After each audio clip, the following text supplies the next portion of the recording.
In order to fight back the increasing swarm of bugs and beetles from Germany that entered the United States in the 1950s, the American car makers had to think outside the oversized land yacht box and come up with smaller compact cars. Of the big three, Ford presented the Falcon for 1960, but it was an American interpretation of a European-sized car that wasn't even all that European-sized. What most people don't know is that Ford also worked on another secret project that was going to be even smaller than the Falcon, the Cardinal. Welcome everyone to episode 69 of the Automotive History series, where we do some extra bird spotting by taking a good look at the stillborn Ford Cardinal project. Or is it really stillborn? The Ford Falcon sure sold well in the first few years and did put a dent in the growing import market, but certainly didn't compete with the Beetle directly.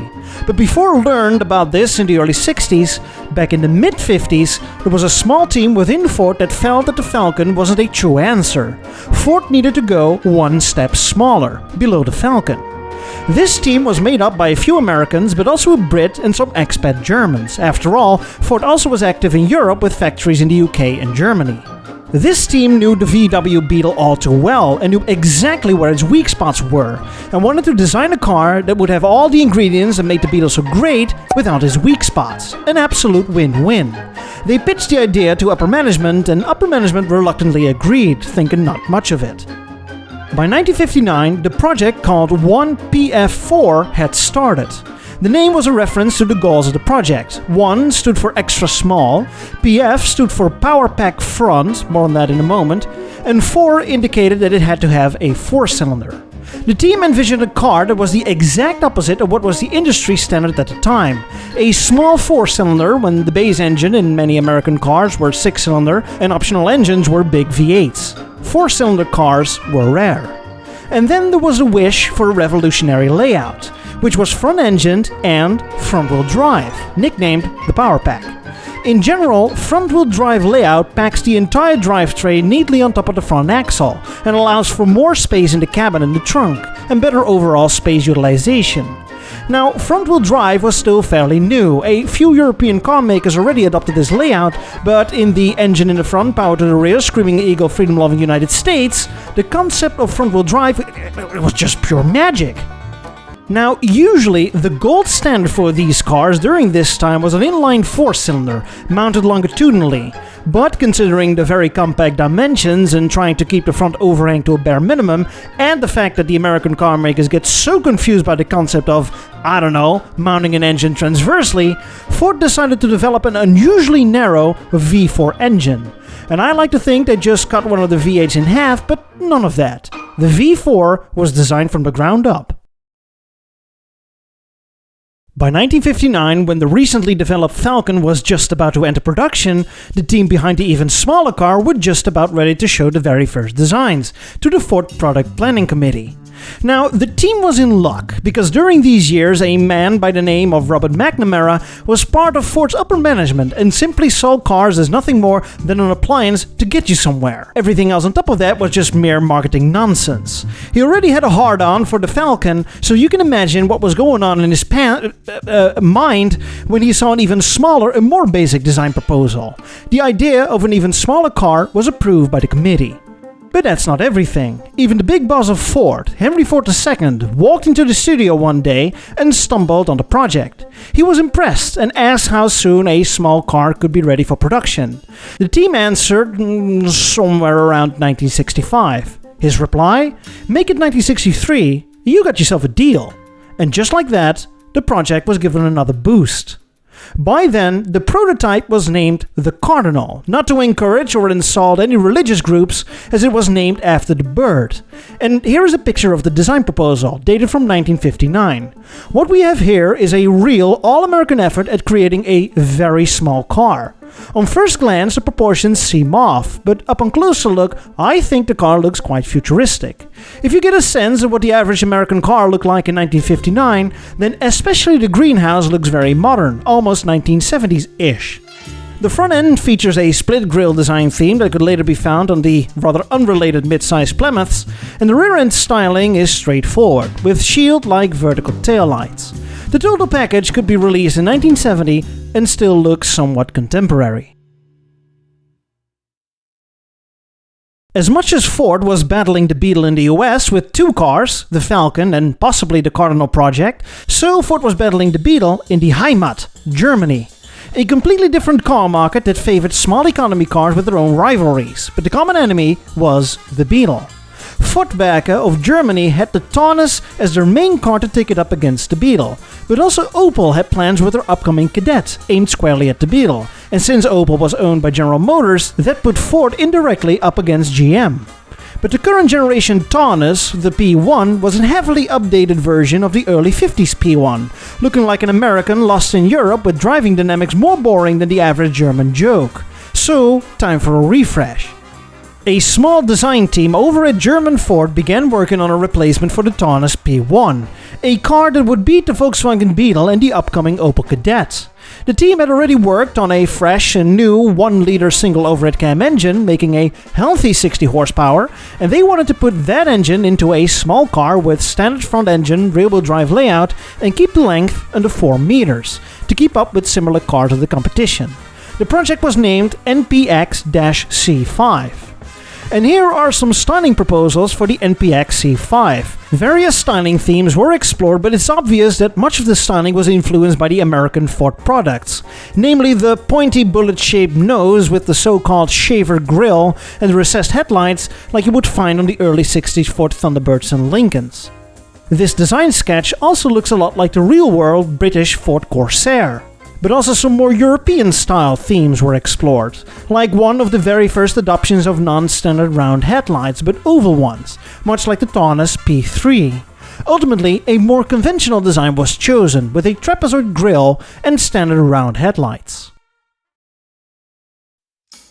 And here is where it gets interesting. Eventually, the American headquarters caught wind of the Germans working on their own small car, while the Americans simultaneously were also working on a similar-sized small car. A transatlantic race had begun. Upon realizing two teams were trying to reinvent the wheel, upper management figured it could be interesting, meaning cost-effective, if one team would design one car and then sell it on both sides of the Atlantic. This would be one of the first efforts to create a so-called world car. Design a car once and then sell it everywhere. Quite revolutionary, as world cars only started to appear in the 1970s. But on the other end, nothing new for Ford, as they have been selling a world car since 1908. And so it were the Germans that said, right, a world car. Our project NPX-C5 is the right car for such a world car. We are Europeans after all, so you can scrap your project. But then the Americans said, we're thinking our Cardinal project is also the right car for Europe. You can scrap your project. And oh, by the way, this car might also be interesting for England. But then it was Ford UK that said, oh, bugger off. We don't care about your project. In fact, we could develop a similar car like the Cardinal even faster. And you know what we're going to call it? The Archbishop. This is no joke, by the way. Alright, we get it. But, Germany, you ain't gonna pull something off like that, right? So, you're gonna stop whatever it is you do and adopt the Cardinal project as your next car. 9? Yep. 9? Yep. 9? Yep. Verdammt. And that's what happened. The Germans had to begrudgingly cancel their NPX-C5 project and take over the development of the American Cardinal project, since they didn't have any power to protest. To somewhat sweeten the soury relationship, much of the original design of the Cardinal was then thrown away and the project adopted the German design. From here on out, the design of the proposed world car based on the Cardinal project continued mostly in the States and less in Germany. But during this time, it was decided to develop two birds, the Cardinal A for the American market and the Cardinal B for the German market. Both virtually the same car, but underneath a few things were changed or tuned to better suit the local taste and environment. Although there was still much to develop, test and tune, the general idea was to release both cars in the US and Germany in 1962. In Germany, an entirely new factory would be set up to build the engines and the cars, and in the US, the car would be renamed after the Pope's blessing and sold as the Ford Red Wing, and they would be built in the Edsel factory that was just out of business because of the whole Edsel fiasco. And yet, somebody decided to throw sand in the gears. This somebody was none other than Lee Iacocca. See, whereas Robert McNamara saw cars as characterless little profit machines and making money by selling them en masse for the lowest price, Lee was the exact opposite. He believed you could make a nice profit if you presented cars as something stylish, nice, exclusive and personal. Instead of trimming them down, special editions and sporty series are the versions that bring in the money. McNamara loved the Falcon and the Cardinal, Lee hated it. Now, before the Cardinal project had commenced, McNamara and other executives already calculated that in order to make the Cardinal really competitive price-wise in the US and still make a profit, much of its engine production could be outsourced to Germany, where the wages were lower than in the US. So that was one condition in order to continue the development and the eventual production of the Cardinal. But Robert McNamara left Ford around the start of the 1960s and was more or less followed up by Lee Iacocca. Some say it was Lee's personal crusade to stop the development of the Cardinal project because it didn't line up with his vision of what sells cars. He didn't care if the car was sold to Germany, it was European sized after all, but the US? Not on his watch. Lee was looking for solid reasons to support his views and share his concerns with upper management. He eventually received a cost analysis from one of the finance people that indeed showed that because of the fluctuations between the German mark and the US dollar, it would raise the cost of engine production that was outsourced to Germany. This meant that the Cardinal was getting more expensive upon launch and was getting dangerously close in price to the Falcon and no longer undercut the Beetle. So what advantage would a Cardinal have over a Falcon when you can get more car for the same price? Furthermore, the cost analysis showed that if the condition of outsourcing the engine to Germany would fall through, this would automatically mean that there was no profit to be made whatsoever in any way. The Cardinal would become an endless money pit, and would even be more expensive to buy than a larger Falcon. And so, after presenting these financial facts to upper management and convince them to change their minds, Lee's final step was to walk up to Henry Ford II and whisper in his ear, "Edsel, Part 2. Shut it down. Hear that? That's the sound of the Ford Motor Company out of business." The last reason the Cardinal was doomed to fail conveniently came around during the early 60s. See, both the Falcon and the Cardinal were really designed to keep the American buyers away from buying imports and stay within the Ford family of fine cars. This was needed as the American buying public suddenly needed compact transportation because of the recession of 1958. But after 4 years, that necessity had disappeared. People no longer had to save on money and big cars were back in vogue again, further undermining the existence of the subcompact car project and confirming the beliefs of Lee Iacocca. And so, in 1962, after a few months before the start of the production, the Cardinal project was killed. The bird had flown away. So, the Cardinal project was cancelled, but only in the US. Upper management didn't really care if their German colleagues would continue with the project or not. I hope you can understand that the Germans were absolutely furious at what was going on. First you put your heart and soul into making your own European compact car. Then your boss comes around and tells you you have to quit with whatever it is that you're doing. He then forces you to take on the project that he had been working on, a project that you don't really endorse, only to say after a year that he's going to abandon it and that he doesn't care if you finish it or not. Ford of Germany was left with a project car that was considered small by American standards, but was in every aspect much bigger than they had originally planned. But there was no time to change this anyway. A replacement of the Taunus P1 needed to be ready. And so what was originally going to be the Cardinal was now released in Germany as the Ford Taunus P4 for 1962. Instead of a compact car, it was a full 30 centimeters longer than the Beetle or the Opel Kadett and was classified as a large family car, completely missing the mark it was originally intended to hit. But, despite a few flaws here and there, the car received general positive reviews. The styling was of course a bit unusual compared to the rest of Ford's European lineup.